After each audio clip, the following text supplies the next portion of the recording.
ये बात आप जरूर स्वीकार करें कि सोते समय आपको बहुत सावधान रहना है। और प्रायः गलती सोते समय करते हैं उपासक की, कोई प्रपंच की बात याद करते हुए या मोबाइल देखते हुए या कोई गंदी चेष्टाओं का आपकी रात बेकार चली जाएगी। अगर गंदी चेष्टा हो गई तो सुबह भी बेकार हो जाएगी, दिन भी बेकार हो जाएगा, निरुत्साहित हो जाओगे। सोते समय आपको समय नहीं देना व्यर्थ चिंतन का। उसी समय विषय चिंतन होता है, उसी समय विषय भोग की आकांक्षा जागृत होती, उसी समय विषय देखने की इच्छा होती। मोबाइल है तो जिस समय आप अपनी शैया पर जाएं स्विच ऑफ कर दें। उसमें मैसेज घंटी आने का कोई भी रास्ता मत रखें। मान लीजिए आप उपासक हैं भगवत प्राप्ति के, 30-35 वर्ष ये नहीं था तो सब मर नहीं गए थे।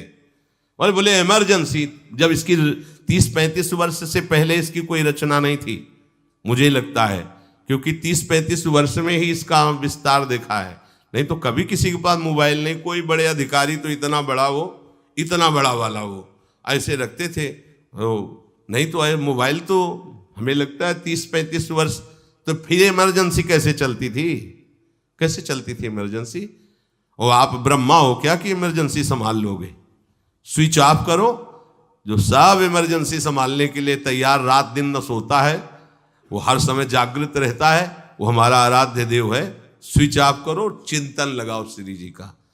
ये जो रात्रि के शयन के समय मोबाइल में इधर उधर दृश्य देखने हैं, अपने सर्वनाश का बीज बोना है। मान लो, हमारी प्रार्थना मान लो, ये उस समय मन आपको परेशान करेगा जब कमरे की सिटकिनी अंदर से बंद होगी। सबसे प्रार्थना है रात्रि के शयन के समय। तो बोले फिर ठीक है 10 बजे तक देख लेंगे मोबाइल, इसके बाद शयन के समय भजन कर लेंगे। होगा ही नहीं। क्या तुम देखना चाहते हो? प्रिया प्रीतम के सिवा और कुछ क्या देखना चाहते हो? वो तो सुभग सुंदरी सहज सिंगार, सहज शोभा सर्वांग प्रति सहज रूप वृषभानुनंदिनी। हमारी स्वामिनी जी की सुंदरता छुपाने के लिए आभूषण पहनाए जाते हैं, औरों को तो आभूषण सुंदरता बढ़ाने के लिए। यहां छवि के छिपाए बे को ऐसे के दास होके क्या देखोगे मोबाइल में? क्या देखना चाहते हो? वासना की क्रीड़ा, और तुम उस क्रीड़ा को देखना चाहते हो? परमार्थ के पथिक हो। देखना है तो प्रभु को देखने की वृत्ति रखो, अन्यथा मूंद लो आंखें। प्यारे, महान फल प्राप्त करोगे। सबसे प्रार्थना है एकांत में मोबाइल रूपी दुश्मन से बचो। क्योंकि जब आप गंदी बात कहीं देखोगे तो आपके अंदर वैसे ही चिंतन बनेगा, वो ऐसे ही लगेगा मैं भी ऐसा करूं, मैं भी ऐसा भोगूं, मैं भी ऐसा देखूं। मान लीजिए आप, जब हमारे शास्त्र कहते हैं कि पशु पक्षियों के मैथुन को भी नहीं देखना है, अगर ऐसा एक बार दृष्टि पड़े तो मानसिक प्रणाम करके दोबारा दृष्टि ना देना। और आप मोबाइल में ऐसी चेष्टाएं देखोगे, कैसे आप भगवत भजन करोगे? कैसे भगवत प्राप्ति का उद्देश्य रख पाओगे? ये कलयुग की बहुत महीन चाल है कि उसके बिना काम नहीं चलेगा और हम तुम्हें काम से युक्त कर देंगे। इसके बिना काम चलेगा नहीं, तुमको रखना पड़ेगा। और जब तुम इसे रखोगे तो हम काम अपना कर लेंगे। कलयुग ने कहा हम अपनी व्यवस्था बना लेंगे। यहां कह रहे जब आप नींद में जा रहे हैं तो बिल्कुल मानो मृत्यु शैया पे जा रहे हैं। आपको उस समय नाम जप में बहुत ध्यान देना है, कहीं मन बहक ना जाए। तो क्या होगा, 5-6 घंटे जो आप लेटोगे ना, वो भी भजन हो जाएगा। हमारा जो सततम योमाम स्मरति नित्यशा है ना, ये पूरा हो जाएगा। नहीं उस समय हम सो जाएंगे तो हमारा 6 घंटे का वियोग हो गया, 6 घंटे भजन रुक जाएगा। और ये 100% पक्की बात अनुभव की कहते हैं। यदि सोते हुए भजन करोगे तो जगते, कई बार तो पकड़ा है कि अगर आधे पद में बेशुद्ध हो गए तो वो पद पूरा जगते ही शुरू हो गया है। मतलब बीच में स्थिति भागवती की रही। जैसे बेहोश करते समय हमने कहा था जब ऑपरेशन के हमें बता देना, तो उनका बाबा अब इंजेक्शन लगाने वाले हैं तो वो 1 मिनट हमें केवल दीजिए, अपनी चित्तवृत्ति। तो जब होश आया तो वही पहले चिंतन चल रहा था, वही चिंतन।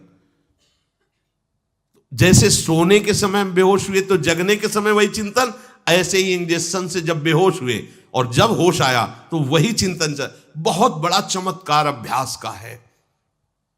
नींद खुले तब से लेकर गाढ़ नींद आने तक स्मरण में कभी रुकना नहीं। और आपको एक छूट दे रहे हैं। कभी कभी क्या होता है कि एक मंत्र में, एक नाम में जैसे बहुत देर अभ्यास करते तो मन उबने लगता है। इसका स्वभाव है, ये अनुभव की बातें कहते हैं। इसका स्वभाव है नवम नवम, नहीं तो ये मतलब, तो इसको हम लोगों ने कैसे फंसाया है। जैसे गुरु मंत्र जप रहे, अब 2-3 घंटे लगातार गुरु मंत्र जप, अब इसको उबन बढ़ी, अब ये छोड़ रहा है, बीच बीच में पता चलता है छोड़ना चाहता है, छोड़ रहा है, तुरंत इसको नाम में फंसाया। अब थोड़ी देर नाम में चला, फिर उब रहा है, बहुत विचित्र है ये, अब उसको फंसा दिया। उस पीछे की बात अभ्यास के समय, नमामि शमीशान निर्वाण रूपम विभुम व्यापकम ब्रह्मवेद स्वरूपम।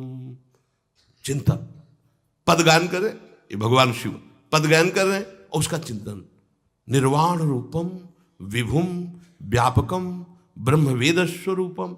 अब अपने यहां अवसर है, सुंदर सुंदर कोई पद गुरुमंत्र जब करते हुए मन जब उबने लगे, राधा वल्लभ श्री हरिवंश, राधा वल्लभ श्री हरिवंश, राधा वल्लभ श्री हरिवंश, इसमें भी उबने लगे, शुरू कर, जोई जोई प्यारो करे सोई मोही भावे, भावे मोही जोई, इसमें भी उबने लगे।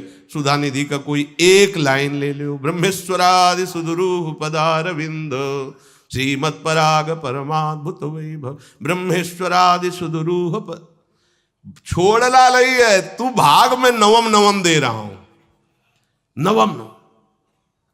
इसको फंसाने के लिए आपके पास अस्त्र हो, जैसे यहां चाकू, यहां पिस्तौल, तलवार, ये वो सब बिल्कुल वीर सजा रहता है, ऐसे ही अपने लोग सजे रहते। छोटा राधा, अब एकदम चिपक गया है आके, तो कैसे मारे, तो छोटी चाकू है ना वैसे, राधा राधा राधा, थोड़ा दूरी राधा वल्लभ श्री हरिवंश, थोड़ा और दूरी गुरु मंत्र, बड़े बड़े अस्त्र अपने पास रख ले, बहुत भाग रहा है तो फंसा दिया। प्रथम यथावति प्रणव श्री, अब लग पूरा पदगा, पूरा पदगा उसमें लग, प्रथम यथामति प्रणव।